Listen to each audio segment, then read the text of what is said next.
you can literally make yourself crazy worrying every day that somebody is coming out to get you. And as the expression goes, you're not paranoid if they're really out to get you.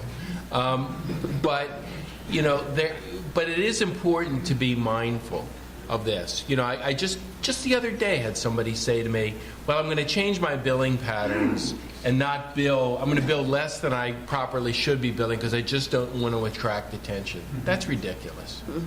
You can't live life that way.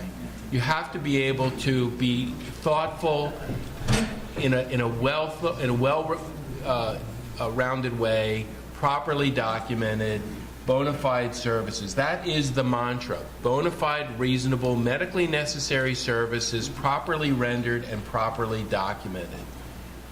And that's the only way you're going to be able to live life. Now, at various times, people will come to you and want to ask you questions about what you did and why you did it. That is the brutal reality of healthcare provider life in America, okay? And so it's important to realize that when people come to say that, it's important to have a few key things that you should bear in mind. Ask who they are. Get their business card.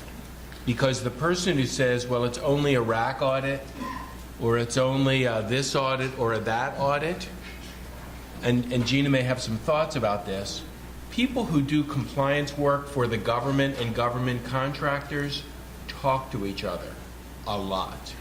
It's like the Verizon commercial, right? You see the one person, but in back of them is the big V of all those other people. It's like that. There is a center that was just built a year or two ago outside of Baltimore for about $4 million. It's a program integrity command center, like an air traffic control center, that is a room full of computer screens in which the government has said, we're tired of pay and chase for improper billing. We're going to look at claims in real time for billing anomalies. So they're watching the flow of claims.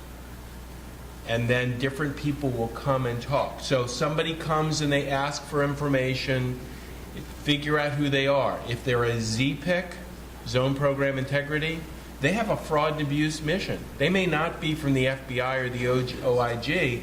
Part of what they're looking for is fraud and abuse. It's important to realize that the information you gather is very important and how you provide it. One of the other basic things, and I can't believe in 2013 I'm saying this, date stamp your correspondence. I get stuff all the time. When did you get this request for records? Well, it was on my desk yesterday. Well, when did it come into the office? I don't know. I just got the other day, a note about a claim demand that said received on X date, appeal due on Y date. 2 days later, I got an email from the person saying, well, that was the day I got it. I just calculated based on that. It actually came into the mailroom 2 days earlier. Do you date stamp your mail? Do you record it when people ask questions? Do you document who they are and where they are? Basic housekeeping. Gina may want to talk about how people talk to each other on the government side. Sure, absolutely. So the thing to sort of keep in mind in this age of ever-shrinking government budgets, both on the state side and the federal side, what you have is these teams of people who are pooling resources, whatever resources they have, to investigate and ferret fraud. So while something may begin innocently enough at the RAC level or at the MAC level or at the ZPIC level, what will happen is you'll have sort of an inquiry that will begin. Perhaps simplistically enough, someone is looking at data to see if they think there's a pattern of fraud.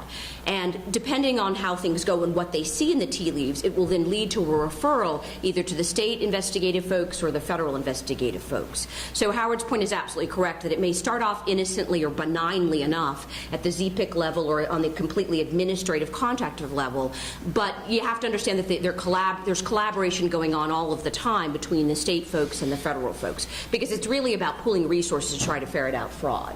A couple other things to keep in mind. Gosh, since the 2000s now, there's been these, they call them heat teams, which are teams that are set up in target cities where they think there's more fraud. Miami, Detroit, New York City, Los Angeles, and about 3 or 4 Texas, but Houston or Dallas, I just can't remember. That's why I didn't mention it. But a whole bunch of cities geographically throughout the United States. And what those are, they're teams of law enforcement folks and data analysts and clinicians mining the data real time, as well as looking at historical data to sort of figure out which people are the outliers, which are the people who are excessively using certain CPT codes compared to their peers in a certain area. Who are the people who are billing more, not necessarily just one CPT code, but in general, who are outliers geographically. It can be within the state of Texas. It can be nationwide. There's an extraordinary amount of data that the government has at its disposal to do these patterns of analyses that they think are indicia of fraud.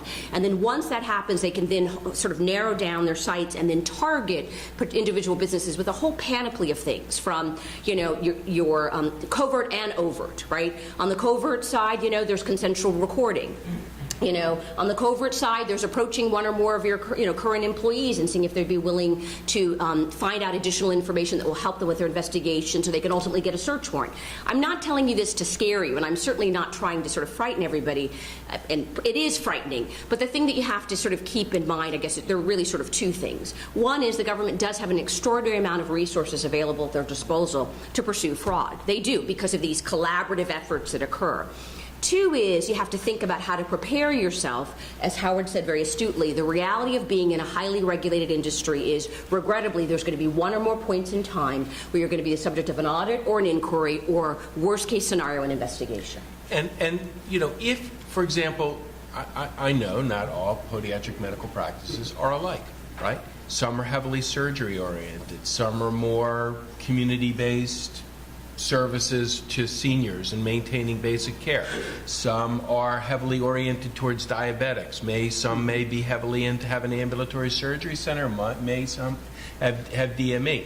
So your claims may show up. If you're doing something that's unique or anomalous, know that your claims may show up in that area. And so you need to have a good compliance plan for being able to document when your claims show up as a billing anomaly.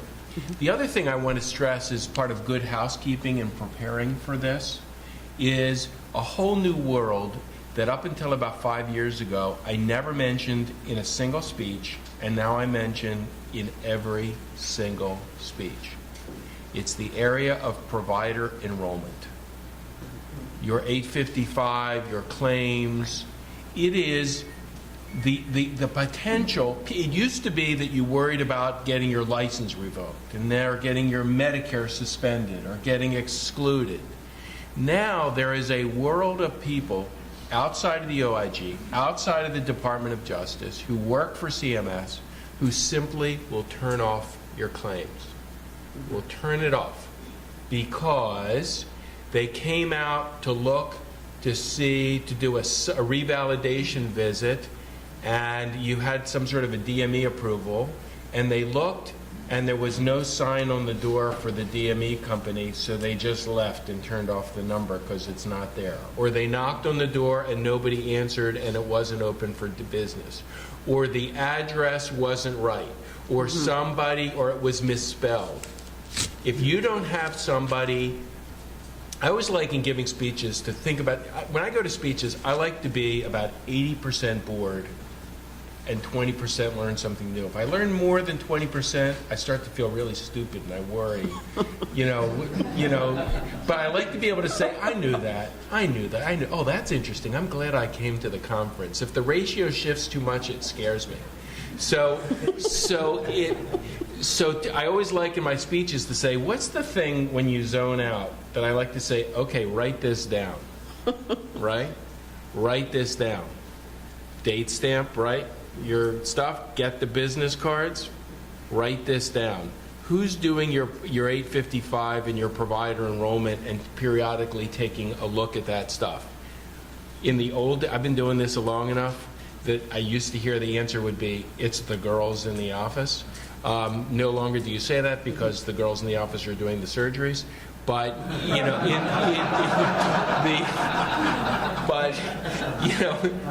it's so, but whoever is doing it, it's not whoever you've stuck in the back room because they're really rude to the patients, but they do a good job, and so you have them in the back doing the paperwork. Those really have to be careful and competent people, because what can end up happening are payment suspensions, billing turnoff, things like that. We just had, within the month, a client was not a podiatrist. That's as much as I'll say. Life was going on until Friday morning, and 30 FBI agents showed up at 3 locations, came to this person's house at 7 o'clock in the morning on a Friday, started to ask questions. As they took him to his healthcare provider location, as many boxes of records were being taken out the door, and when he found out that his bank accounts has been completely seized. Okay? It was that quick. It was that binary. And this was not somebody who everybody knew was the outlier. Oh, yeah, so it happened to them. This was somebody you would never think it would happen to. We're going to save the last 10 or 15 minutes for to talk about some documents, some tips sheets that we've left you with. Can I just piggyback on the one comment that you made about the need for the accuracy of your enrollment forms and everything else? I mean, and not, the address not being wrong, or some other things that seem, again, you've got to think about from a law enforcement perspective, and I'm sorry if I'm going to sound like I'm sort of terrorizing you, but if at the point in time in which law enforcement has focused their sights on you and the government is thinking about they need some additional information to see whether or not they can prosecute you, little seemingly mundane things like incorrect addresses or other things are factors that get put in a search warrant affidavit that a law enforcement agent swears out so they can go in and search your business, right? Because it's one of the indicia of, from the government's perspective, this is fraud. This is why we know this person is committing fraud, because there are a series of acts that they've engaged in, all of which are inaccurate, which the government is ultimately thinking about trying to show deliberate, purposeful, knowing, specific intent to defraud. So I'll give you a classic example. You have a business interest. You did some estate planning. You put 20% in trust for your kids. Or to do asset protection, somebody said, oh, you should put this in a trust or a family partnership, and you never updated your 855. You're at risk for getting your payments turned off. Not through a fraud abuse. It's just an administrative thing. So you moved. You moved. And you forgot, you did all your address changes, but you never updated your 855. What we've had prosecutors say is, you're telling me it was a simple screw up on your records. You can't even get an 855 right? Mm-hmm. Meanwhile, you're saying, who looks at an 855? Well, now every one of you is going to look at an 855. All right? Another takeaway point. This business about excluded providers. And I got the sense that a couple people kind of leaned back and said, I know I'm not excluded. I don't have to worry about this. Here's what happens. You hire a nurse. The nurse didn't pay his or her student loan. You can get excluded for not repaying your federal student loan. You didn't check the program. The nurse or the assistant is doing incident to billing. All those claims are toast because you billed for services rendered by an excluded person. So they say, wait a minute, don't worry, Howard. I was only excluded 5 years ago. This happened 7 years ago. I'm not excluded anymore. Did you apply at the end of the 5 years? What do you mean? These are true stories. What do you mean? It was over at 5 years. 5-year exclusions don't end at 5 years. That's when you have the right to have it lifted, but you have to ask. So if your person, but I moved. I never gave them my new address. I don't know what happened at the end of the 5 years. Meanwhile, you're the one submitting the claims. So ask the question. You're bringing in a new podiatrist, right? Are you checking?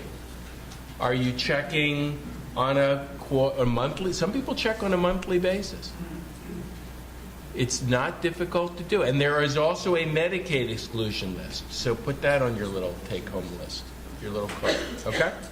And also, when you repay money like the $100 or $80, people think that's a colossal pain in the rear, but I believe that's like an insurance premium. It's a compliance insurance premium. Because then when the really bad thing happens, and they want to know who you are, do you have a compliance plan? Yeah. They're going to interview your staff. Do you have an effective, they're going to ask your staff, do you have an effective compliance plan? When was the last time you read the compliance plan? I don't remember. Do you update the plan? I don't know. Do you do anything compliance? I don't know anything about that plan, but every month we sit down and go through 15 charts. Do you ever give money back? Oh, yeah. We send money back we're not entitled. Well, I don't know what Gina's if a prosecutor is making decisions. Exactly. That's the bottom line. No, exactly. I mean, if you've got one of those sort of gray area cases, if you will, from a prosecutor's perspective, you know, where something could either be civil fraud or criminal fraud or something administrative, that's exactly right. These sort of remedial actions that you've taken or the plan that you have in place that is your opportunity to show the government, I'm not engaged in any sort of fraud. I care about training and I care about training of my staff. I care about auditing, so we do this random audits every once in a while. This was an inadvertent error. This was a mistake. This is not a pattern and practice of fraud or somebody who's engaged in this enterprise to cheat the system out of millions of dollars. That's exactly right. The compliance plan that you have in place and that you actually use and implement and how effective it is really is one of those factors that tips the prosecutor's mind in terms of whether they're going to go after you or not sometimes, or just relegate it back to an administrative level. Right. Because it takes away, from a criminal perspective, where's your specific intent? Right. If you're committed to ferreting out fraud and doing things lawfully, where's your specific intent then? So, Gone. Right. So for example.